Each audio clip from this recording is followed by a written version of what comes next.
जय श्री कृष्ण। जय श्रीमन नारायण। जीवित पुत्रिका पूजन में आप माँ दुर्गा देवी का पूजन अवश्य करें, भगवान विष्णु का पूजन करें और गरुड़ महाराज का पूजन करें। साथ ही साथ जीवित वाहन का आवाहन करें। आइए जीवित पुत्रिका व्रत कथा का श्रवण करें। प्रेम से बोलिए श्री गरुड़ जी महाराज की जय, श्री लक्ष्मी नारायण भगवान की जय। एक बार नैमिषारण्य के निवासी ऋषियों ने संसार के कल्याणार्थ सूत जी से पूछा, हे सूत, कराल कलिकाल में लोगों के बालक किस तरह दीर्घायु होंगे सो कहिए। सूत जी बोले, जब द्वापर का अंत और कलयुग का आरंभ था उसी समय बहुत सी शोकाकुल स्त्रियों ने आपस में सलाह की कि क्या इस कलयुग में माता के जीवित रहते ही पुत्र मर जाएंगे। जब वे आपस में कुछ निर्णय नहीं कर सकीं तब गौतम जी के पास पूछने के लिए गईं। जब उनके पास पहुंची तो उस समय गौतम जी आनंद के साथ बैठे थे। उनके सामने जाकर उन्होंने मस्तक झुकाकर प्रणाम किया। तदंतर स्त्रियों ने पूछा, हे प्रभो, इस कलयुग में लोगों के पुत्र किस तरह जीवित रहेंगे, इसके लिए कोई व्रत या तप हो तो कृपा करके बताइए। इस तरह उनकी बात सुनकर गौतम जी बोले, आपसे मैं वही बात कहूँगा जो मैंने पहले से सुन रखी है। गौतम जी ने कहा, जब महाभारत युद्ध का अंत हो गया और द्रोणपुत्र अश्वत्थामा के द्वारा अपने बेटों को मरा देखकर जब पांडव बड़े दुखित हुए तो पुत्र के शोक से व्याकुल होकर द्रौपदी अपनी सखियों के साथ ब्राह्मण श्रेष्ठ धौम्य ऋषि के पास गईं और उसने धौम्य से बोली, हे विपेंद्र, कौन सा उपाय करने से बच्चे दीर्घायु हो सकते हैं, कृपा करके ठीक ठीक कहिए। धौम्य ऋषि बोले, सतयुग में सत्य वचन बोलने वाला, सत्याचरण करने वाले समदर्शी जिमुतवाहन नामक एक राजा था। एक बार वह अपनी स्त्री के साथ अपने ससुराल गया और वहीं रहने लगा। एक दिन आधी रात के समय पुत्र के शोक से व्याकुल कोई स्त्री रोने की आवाज़ सुनाई दी, क्योंकि वह अपने बेटे के दर्शन से निराश हो चुकी थी। उसका पुत्र मर चुका था। वह रोती हुई कहती थी, हाय, मुझ बूढ़ी माता के सामने मेरा बेटा मरा जा रहा है। उसका रुदन सुनकर राजा जिमुतवाहन का दो मानो हृदय विद्रण हो गया। वह तत्काल उस स्त्री के पास गया और उससे पूछा, तुम्हारा बेटा कैसे मरा है। बुढ़ी ने कही, गरुड़ प्रतिदिन आकर गांव का एक लड़का को खा जाता है। इस पर दयालु राजा ने कहा, माता, अब तुम रो मत, आनंद से बैठो, मैं तुम्हारे बच्चे को बचाने का प्रयत्न करता हूँ। ऐसा कहकर राजा उस स्थान पर गया जहाँ गरुड़ आकर प्रतिदिन मांस खाया करता था।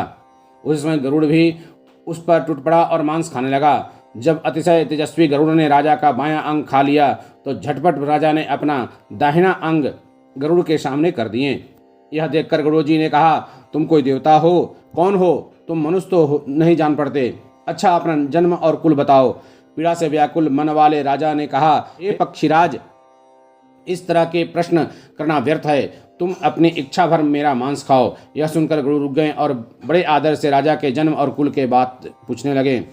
राजा ने कहा, मेरी माता का नाम शब्या है और पिता का नाम शालिवाहन है। सूर्यवंश में मेरा जन्म हुआ है और जिमुतवाहन मेरा नाम है।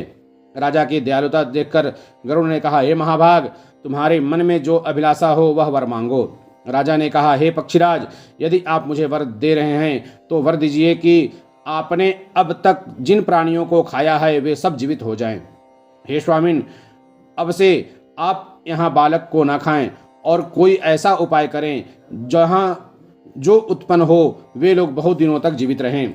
धौम्य ने कहा कि पक्षीराज गरुड़ राजा को वरदान देकर स्वयं अमृत के लिए नागलोक चले गए।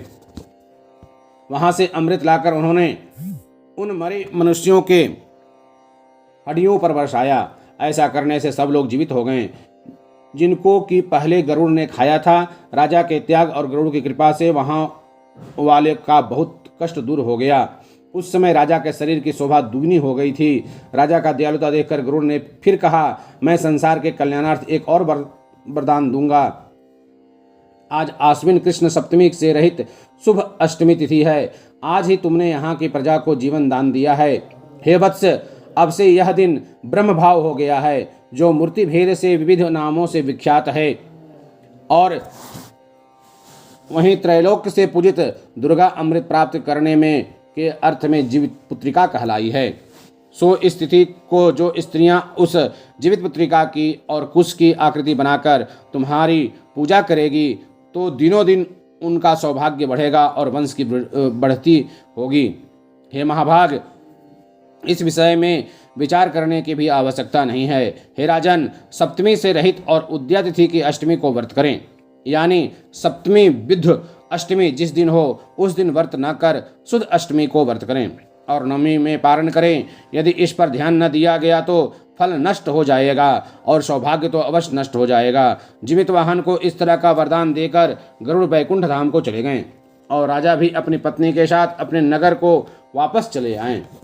धौम्य द्रौपदी से कहते हैं, हे देवी, मैंने यह अतिशय दुर्लभ व्रत तुमको बताया है। इस व्रत को करने से बच्चे दीर्घायु होते हैं। हे देवी, तुम भी पूर्वोक्त विधि से यह व्रत और दुर्गा जी का पूजन करो, तो तुम्हें अभिलाषित व्रत फल प्राप्त होगा। मुनिराज धौम्य की बात सुनकर द्रौपदी के हृदय में एक प्रकार का कौतूहल उत्पन्न हुआ, और पूर्वास ने स्त्रियों को बुलाकर उनके साथ यह उत्तम व्रत किया। गौतम ने कहा, यह व्रत और इसके प्रभाव को किसी एक चिल्ह ने सुन लिया और अपनी सखी सियारिन को बतलाया। इसके बाद पीपल वृक्ष की शाखा पर बैठकर उस चिन्ह ने और उस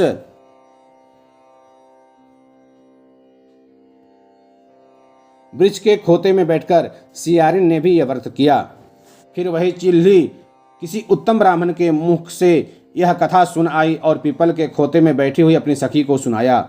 सियारिन ने आधी कथा सुनी थी और उसे भूख लग गई, और वह उसी समय शव के भरे हुए श्मशान में पहुंची। वहां उसने इच्छा भर मांस का भोजन किया और चिल्ही बिना कुछ खाए पिए रह गई, और सवेरा हो गया। सवेरे वह गौशाले में गई और वहां गौ का दूध पिया। इस तरह नवमी को उसने पारण किया। कुछ दिनों के बाद वे दोनों मर गईं और अयोध्या में किसी धनी व्यापारी के घर में जन्मी। संयोग से उन दोनों का जन्म एक ही घर में हुआ, जिसमें सियारिन ज्येष्ठ और चिल्ही छोटी हो गई। वे दोनों सभी शुभ लक्षणों से युक्त थी, इसलिए बड़ी लड़की काशीराज के और छोटी उसके मंत्री के साथ ग्राह्यपत्य अग्नि के सामने विधिपूर्वक ब्याही गई। पूर्व जन्म के कर्मफल से वह मृगनयनी रानी हुई। जिस किसी भी संतान को उत्पन्न करती वह मर जाती थी, और पूर्व जन्म की बातों को स्मरण करने वाली मंत्री की पत्नी ने अष्टवसुओं के सदृश तेजस्वी 8 बेटे उत्पन्न किए और सभी जीवित रह गए। अपनी बहन के पुत्रों को जीवित देखकर ईर्ष्यावश राजपत्नी ने अपने स्वामी से कहा कि यदि तुम मुझे जीवित रखना चाहते हो, इस मंत्री के सभी पुत्रों को उसी जगह भेज दो जहाँ मेरे बेटे गए हैं, अर्थात इन्हें मार डालो। यह सुनकर राजा ने उस मंत्री के पुत्रों को मारने के लिए एक प्रकार का उद्योग किया। वह मंत्री पत्नी ने जीवित पुत्रिका के पुण्य बल से बचा लिया। एक दिन राजा ने अपने आदमियों से उन पुत्री को सिर कटवाकर पिटारी में रखवाया और पिटारी उनकी माता मंत्री या पत्नी के पास भिजा दिया, किंतु वे 8 सिर बेश कीमती जवाहरात हो गए और भले चंगे वे 8 लड़के अपनी माता के पास वापस चले गए। उनको जीवित देखकर राजपत्नी को बड़ा विस्मय हुआ। अंत में वह मंत्री की पत्नी के पास आई और उससे पूछा, बहन, तुमने कौन सा ऐसा पुण्य किया जिससे बार बार मारे जाने पर भी तुम्हारे बेटे नहीं मरते? इस पर मंत्री की पत्नी ने कहा, पूर्व जन्म में मैं चिल्ही थी और तुम सियारिन, दोनों ने व्रत किया था। तुमने व्रत के नियम का भली भांति पालन नहीं किया था और मैंने किया था। इसी दोष से हे बहन, तुम्हारे बेटे नहीं जीते हैं। ओ राजा रानी, अब भी तुम उस जीवित पुत्रिका का व्रत करो और तुम्हारे बेटे दीर्घायु जरूर होंगे। मैं तुमसे सच सच कह रही हूँ। उसके कथानुसार रानी ने व्रत किया, तभी से उसके कई बेटे सुंदर और दीर्घायु होकर बड़े बड़े राजा हुए। सुत जी कहते हैं कि सब प्रकार का आनंद देने वाला मैंने यह दिव्य व्रत बतलाया है।